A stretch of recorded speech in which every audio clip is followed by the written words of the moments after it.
साझेदारी। अब हमने पहले तो साझेदारी पढ़ी थी कि साझेदारी क्या होती है और उसकी क्या क्या विशेषताएं होती हैं। अब जब कुछ व्यक्तियों के बीच में साझेदारी संबंध हो जाता है तो उसके लिए उसमें कौन कौन से नियम कानून होंगे, इसके लिए इनके बीच का जो अनुबंध होता है वो लिखित भी हो सकता है और मौखिक भी। परंतु जब ये लिखित में होता है तो उसको बोलते हैं साझेदारी संलेख। साझेदारों के लिखित अनुबंध जिसमें साझेदारी से संबंधित सभी शर्तें और अन्य आवश्यक बातों का उल्लेख होता है, साझेदारी संलेख कहलाती है। अर्थात वह प्रपत्र, एक ऐसा डॉक्यूमेंट, एक ऐसा पेपर जिसपे साझेदारी के संबंधित इन्होंने जो भी नियम कानून बनाए हैं, इनके आपसी जो भी की शर्तें हैं कि कितना डील होगी, कौन कितना लाभ लेगा, ये सभी शर्तें जिस पेपर पर लिखा जाता है उसको बोलते हैं साझेदारी संलेख। अब आप पढ़ेंगे कि साझेदारी संलेख की विषय वस्तु क्या है, अर्थात इसमें कौन कौन सी बातें लिखी जाती है संलेख के अंतर्गत। नंबर 1, फर्म का नाम एवं पता। सबसे पहले साझेदारी संलेख में फर्म का नाम लिखा जाता है और एड्रेस लिखा जाता है कि ये जो फर्म है वो किस जगह है। सेकंड, सभी साझेदारों के नाम एवं पते।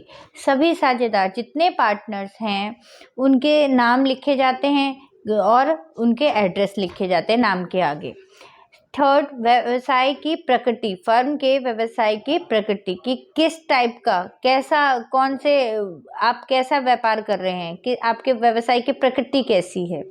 फोर्थ है साझेदारों द्वारा लगाई जाने वाली पूंजी की राशि। विभिन्न साझेदारों द्वारा अलग अलग पूंजी लगाई जाती है, कोई आवश्यक नहीं है कि सभी साझेदार हमेशा इक्वल कैपिटल लगाएं, सब अलग अलग लगाते हैं।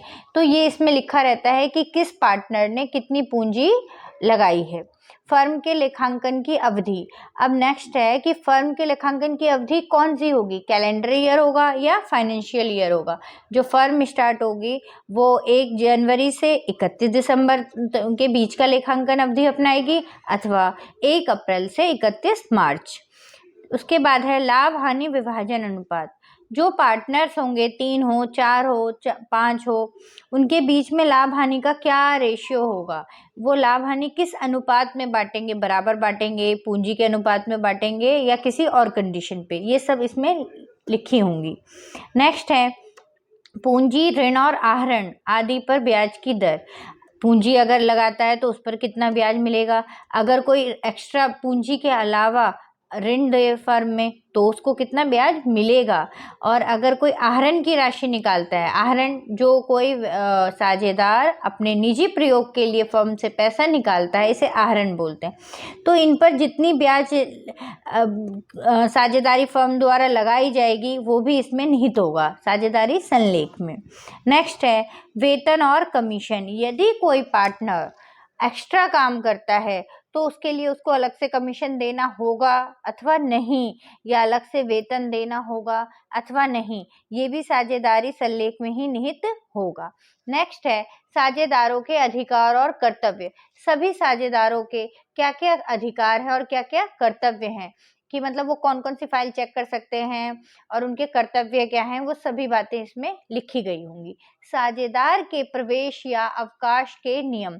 जब कोई न्यू पार्टनर फर्म में आएगा तो उसके लिए क्या क्या रूल रेगुलेशन होंगे, और अगर कोई जा रहा है, फर्म को छोड़ रहा है, अपनी पार्टनरशिप को खत्म कर रहा है, तो उसके लिए क्या क्या नियम होंगे, ये भी किसमें लिखी होंगी, पार्टनरशिप डीड के अंतर्गत।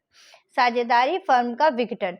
अगर पूरी की पूरी फर्म बंद हो जाए, अपना काम करना बंद हो जाए, खत्म हो जाए, तो वो किस प्रकार अपने दायित्वों का निपटारा करेंगे तथा उनके बीच कैसे लेन देन समाप्त होंगे, उन सब के बारे में भी साझेदारी संलेख में लिखा हुआ रहता है। विवाद का निष्पादन। बाद में यह है कि अगर किसी साझेदारों के बीच आपस में किसी प्रकार को कोई विवाद उत्पादित हो जाए, कोई विवाद हो जाए, तो उसका निपटारा वो किस प्रकार करेंगे, ये भी साझेदारी संलेख में लिखित होता है। बैंक खातों का संचालन। बैंक खातों का संचालन सभी के द्वारा किया जाएगा या उनमें से किसी एक के द्वारा, ये भी लिखा रहता है साझेदारी संलेख के अंतर्गत, कि बैंक जॉइंट अकाउंट होगा तो सब देख सकते हैं कि नहीं देख सकते, कौन से खाते में किस प्रकार का आय का लेखा जोखा होगा, वो सभी बातें साझेदारी संलेख में लिखित होती हैं।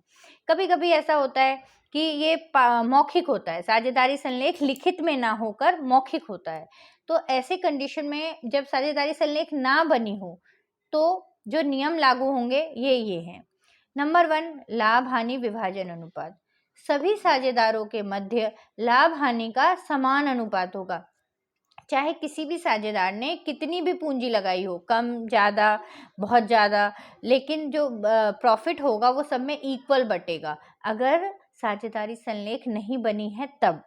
ऋण पर ब्याज। यदि किसी साझेदार ने पूंजी के अलावा और पैसे दिए हैं फर्म में एज ए लोन के तहत, तो उस पर उसको 6% का ब्याज मिलेगा पार्टनर को, जिसने एक्स्ट्रा पैसे दिए हैं। पूंजी पर ब्याज। पूंजी पर किसी प्रकार का कोई ब्याज नहीं दिया जाएगा। आहरण पर ब्याज। ना ही आहरण पर किसी प्रकार का कोई ब्याज लिया जाएगा। नेक्स्ट है साझेदारों को पारिश्रमिक। अगर कोई पार्टनर कोई अलग काम करता है, जैसे सेल इंक्रीज करता है या अकाउंटेंट का काम संभालता है, कोई भी अदर काम करता है, तो उसके लिए उसे किसी प्रकार की कोई सैलरी या कोई कमीशन नहीं दिया जाएगा। यदि साझेदारी संलेख नहीं बनी है तब ये नियम लागू होते हैं, और यदि साझेदारी संलेख बनी हुई है तो जो नियम उन्होंने पहले स्टार्टिंग में लिखे हैं वही लागू होंगे। Thank you.